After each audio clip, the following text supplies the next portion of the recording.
Você sabia que é possível ter milhares de canais, filmes e séries diretamente no seu navegador sem a necessidade de nenhum aparelho ou mensalidades? Conheça a Live TV. Nosso site tem todos os canais de TVs abertas do Brasil e também os canais por assinatura. Filmes de todos os gêneros, incluindo os principais lançamentos do mercado. Séries atualizadas para maratonar e se divertir muito, sem travamentos. Animes, desenhos, além de toda a grade infantil, documentários, canais de notícias e informações, novelas e programas que marcaram época, jogos e eventos esportivos ao vivo e muito mais. 100% online, disponível 24 horas por dia, 7 dias por semana e o melhor, totalmente gratuito e seguro. Tudo isso através do seu navegador. É simples, rápido, basta acessar o site e assistir a qualquer hora, em qualquer lugar. Conteúdos em SD, HD, Full HD, H265 e 4K. E sim, é realmente grátis, sem mensalidade, sem nenhuma taxa de adesão. E aí, gostou? Então acesse agora. O link está na descrição. Clique e assista milhares de canais, filmes e séries gratuitamente você também. Live TV. Poupe dinheiro, não poupe diversão.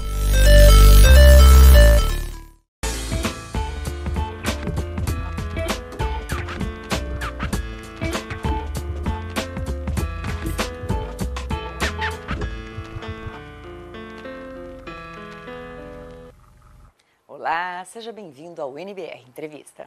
Já estamos em contagem regressiva para a abertura da Conferência Rio+20, que acontece 20 anos depois da Conferência das Nações Unidas sobre o Meio Ambiente e Desenvolvimento, a ECO 92. O objetivo é renovar o engajamento dos líderes mundiais com o desenvolvimento sustentável do planeta. Nosso convidado é o assessor extraordinário para a Rio+20, Fernando Lírio. Obrigada por ter vindo, Fernando. É um prazer recebê-lo. Falar contigo, Adriana. Fernando, quando a gente fala em meio ambiente, é uma coisa que hoje a gente tem que pensar de uma coisa muito global, porque fenômenos da natureza vêm acontecendo e assustando toda a população. O mundo está preocupado. Há 20 anos, quando se realizou a ECO 92, existia uma preocupação também, mas muitos itens que foram acordados não foram cumpridos. Como é que você analisa esse caminho da ECO 92 agora até a Rio+20?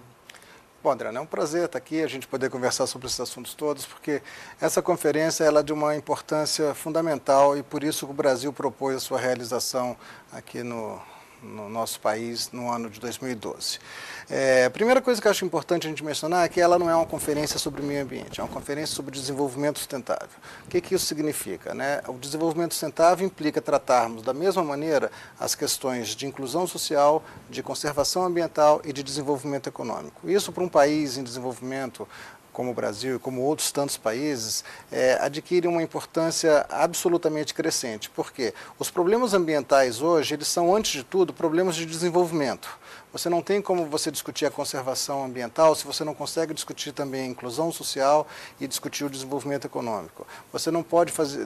Aquela antítese desenvolvimento econômico versus conservação ambiental não pode existir. É como que você consegue conciliar tudo isso. Então, a conferência de 92, ela foi uma conferência que era sobre desenvolvimento, o nome dela, Conferência das Nações Unidas sobre Meio Ambiente e Desenvolvimento, mas ela teve um caráter muito mais ambiental na sua forma de ser enxergada, tanto é que o apelido com que ela ficou conhecida foi ECO 92, né, se referindo naturalmente a uma questão ecológica. Mas um dos grandes problemas para a implementação é você dar um viés muito ambiental. Né? Então você teve uma discussão de vários problemas ambientais que foram tratados sob uma perspectiva ambiental, mas eles têm que ser tratados da sua implementação como um problema de desenvolvimento global. Então a gente teve grandes avanços em 92, mas você teve de fato, como você menciona, um déficit de implementação, houve grandes dificuldades para que alguns dos acordos de 92 fossem efetivamente implementados, porque você faltou um comprometimento político de uma perspectiva mais ampla de desenvolvimento. Mas, Fernando, o que a gente percebe, nós que não trabalhamos diretamente com o assunto, que quando se pensa, você falou muito bem, desenvolvimento sustentável, mas para muitas pessoas o desenvolvimento está desligado da palavra sustentável. A partir de que momento nós vamos realmente ter consciência que temos sim que continuar crescendo, temos que continuar gerando emprego, alimentos, mas a natureza, a infraestrutura do mundo ela é necessária para isso? Essa é naturalmente uma questão que envolve conscientização, envolve compromisso político, né? Um dos grandes problemas nesse período foi a falta de comprometimento político. Essa falta de comprometimento político, que a gente pode atribuir a governantes, né, e à sociedade de maneira geral, envolve a dificuldade de você adotar políticas de desenvolvimento que contemplem essa variável da conservação ambiental e da inclusão social. O Brasil tem tido recentemente um exemplo muito bem sucedido de desenvolvimento econômico com inclusão social, né? A questão ambiental também tem sido contemplada no Brasil, você tem tido grandes avanços do ponto de vista, por exemplo, da redução do desmatamento, e isso tudo sem prejuízo do desenvolvimento econômico. Então o Brasil se sente muito confortável ao falar em desenvolvimento sustentável, porque com todas as dificuldades que o país tem, você tem conseguido equacionar, né, variáveis que eram vistas como antagônicas. E a ideia é que você consiga ter isso de uma perspectiva global. Você tem aí, por exemplo, uma discussão sobre mudança do clima, que foi um dos acordos da Rio 92, e que você tem um problema global de grande gravidade, e que não avança exatamente porque você envolve interesses econômicos que são difíceis de serem conciliados. Então você tem que ter um grande pacto global de que tipo de desenvolvimento que queremos ter, que tipo de economia queremos ter.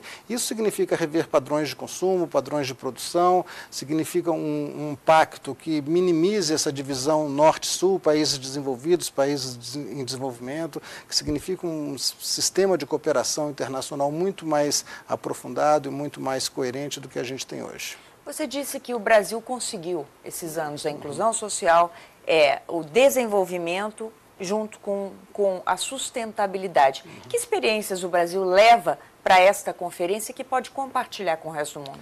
Bom, você tem... é interessante, inclusive, falar nisso. A conferência como um processo internacional, o Brasil é sede da conferência e o Brasil está se esforçando para que os resultados sejam os mais ambiciosos possíveis. Independentemente disso, porque isso não está na nossa governança, os países que vão decidir os resultados da conferência, apesar do esforço brasileiro, você tem um legado dessa conferência para a sociedade brasileira. E acho que o mérito de conversarmos sobre uma conferência como essa é que a sociedade brasileira possa dialogar e entender um pouco o que isso significa, de forma que a gente possa ter uma herança dessa conferência para o Brasil, independentemente do processo internacional. E o Brasil, como eu te disse, entra muito a cavalheiro nessa história, muito à vontade. Por quê? Porque nós temos experiências, por exemplo, de todos os programas sociais que o governo brasileiro tem tido nos últimos anos. Isso tudo se fez sem nenhum prejuízo para o crescimento econômico. Então, todas as ações sociais que o governo brasileiro tem tido são exemplos para o mundo, né? Muita gente tem discutido, tem procurado replicar o tipo de experiência que o Brasil tem tido. A parte de conservação ambiental que a gente tem conseguido provar que a conservação do meio ambiente não tem nenhum prejuízo para o crescimento econômico, e o melhor exemplo é o que aconteceu na Amazônia nos últimos anos, quando todo mundo dizia que reduzir o desmatamento seria um ônus para o desenvolvimento brasileiro, e nós conseguimos reduzir o desmatamento a índices nunca vistos na história do país, sem qualquer prejuízo, pelo contrário, né? As atividades econômicas continuaram se desenvolvendo e crescendo. Então, tudo isso que o Brasil tem conseguido fazer é uma síntese do desenvolvimento sustentável. Ainda temos grandes desafios, temos muito o que fazer, mas a gente percebe que o Brasil está muito à vontade nesse papel de defender a ideia de desenvolvimento sustentável no planeta. Fernando, as pessoas que estão nos ouvindo agora, que acompanham, que gostam, elas têm como se informar, saber, dar palpites, opiniões? Elas podem participar desse processo? Tem. É muito importante que sim. Nós já temos percebido, né, além das comunidades que já estão mais associadas ao tema, que já têm participado muito ativamente desse processo, a gente tem procurado engajar a sociedade brasileira de todas as formas, né? O Ministério do Meio Ambiente colocou agora recentemente um site que vai estar divulgando o que tem sido feito, divulgando os documentos, divulgando as decisões. Além disso, nós vamos ter um site oficial do governo brasileiro para a conferência, tratando os temas todos de uma maneira muito mais ampla. Então, se você entrar no site do Ministério do Meio Ambiente, você vai ter lá uma conexão para Rio+20, que poderá encontrar informações sobre os eventos que estão acontecendo, sobre os temas que estão na pauta, sobre como que isso afeta a população e, principalmente, como que a população pode participar desse processo, interagindo, perguntando, se informando, porque esse é o objetivo, né? Nós estamos vivendo um mundo hoje que, embora as decisões sejam de processos multilaterais, é um mundo onde a sociedade participa de maneira muito mais ativa e muito diferenciada. Não só no Brasil, você vê no mundo todo o tipo de processo, de movimentação que acontece. Então, para nós é muito importante que a gente possa ter a população brasileira participando de maneira muito ativa desse processo. Ok, Fernando, quero agradecer sua entrevista, obrigada, bom trabalho. Tá bom. E o nosso convidado foi o assessor extraordinário para Rio+20, Fernando Lírio. E nós conversamos sobre a conferência que acontece em junho de 2012. E você pode rever essa entrevista em nossa programação ou ainda pela internet, www.youtube.com/tvnbr. É sempre muito bom estar com você. Continue com a gente, NBR, a TV do Governo Federal.